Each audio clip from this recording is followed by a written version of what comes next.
As a teacher, right, and especially at a school like Reserve, I get the opportunity to create classes that I think would be really inspiring for the current students. And one of the things that I thought would be really great is a class for all of the sports lovers. And so people who spend most of their days talking about sports, reading about sports, let's find a way to use that in the classroom. Can you elaborate on how it's such a different class than your typical English class?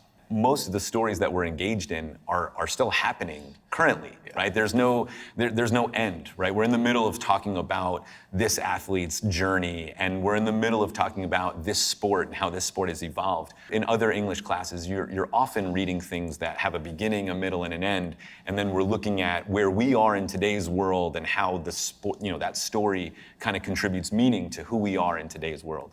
Whereas with sports, it's just a direct mirror, live in the moment, and yet that story's still being told. It's happening now. That's what a lot of people get bored. They're like, this book came out in the 1800s. Why do I care about this? Whereas this, it's like, we're watching records be broken, and then we get to talk about it the next day. Right. Like, that's awesome. You don't get that all the time.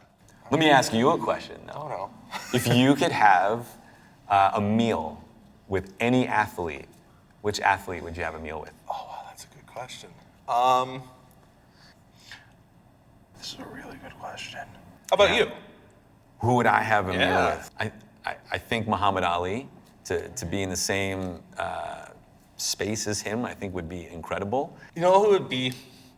This is an answer that I feel like not a lot of people are going to expect to hear. Baker Mayfield, because that man has had a very interesting year. Yeah. No, and I mean, to that is what the class is about, being able to try to understand these people who we see on film, not unlike actors, right? But we see them on film, and then when we get to know who they are, we're surprised, but yet it's like, why are we surprised? We didn't know you. Yeah. But then to have a meal with them, to really get to know them. Who are they, How do you feel about the loss of the Progressive commercial campaign?